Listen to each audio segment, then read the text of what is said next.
Welcome to the European Union capital, Brussels, here in front of the NATO headquarters, because it's our joint headquarters, this city, where NATO and the EU have their headquarters. I lift the European Union flag here in this afternoon on the 2nd of February, on the 1st of February actually, sorry, because I call for this historic treaty which was decided on the 10th of January, the basic treaty between NATO and the EU, to go a next step for direct membership of the European Union in NATO. This is the logical step for all European friends, or for all European federalists. It's a logical point of statehood, the ability to join a defense alliance, and it's the logical answer to the Russian war. And we have also to make clear that the few remaining neutrals, like Austria, shameful, irresponsible Austria, and Cyprus, which is of course divided and it's difficult, but also Ireland and also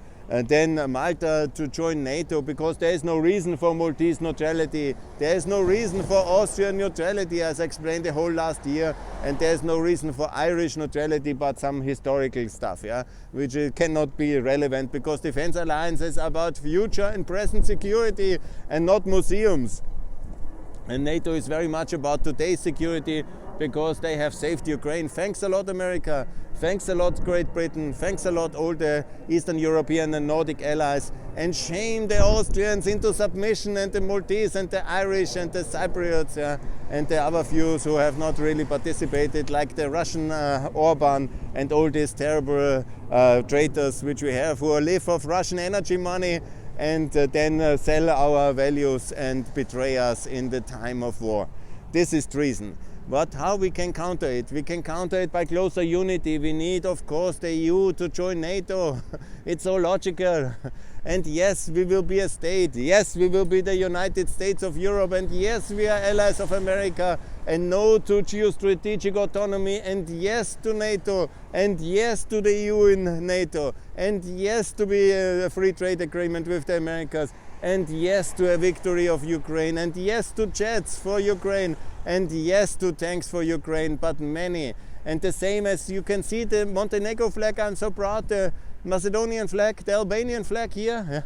It's so beautiful for me to be here, and the American flags and all these beautiful 13 nations. Soon the Swedish flag will be there, the Finnish flag, and the Austrians, and the Kosovo, and the Bosnian, and the Ukrainian flag. And of course, the European Union flag will lift here as well and fly here proudly. And that will be the way to get also the United Kingdom back, and of course Malta and Cyprus and many of them. And of course the United Kingdom's return is the crowning achievement of the EU 37, because it was the Russian funded campaign which divided us back in 2016, and now the time has come to make the UK an offer to return. But for this to happen, the EU must join NATO. And of course conclude a free trade agreement, and we will be much more united back then. And it will not take too long, and it's easy to do. It just needs a logical continuation of the way forward of the EU to join NATO. And yes, we can do that. And if you have constitutional problems, then fix it.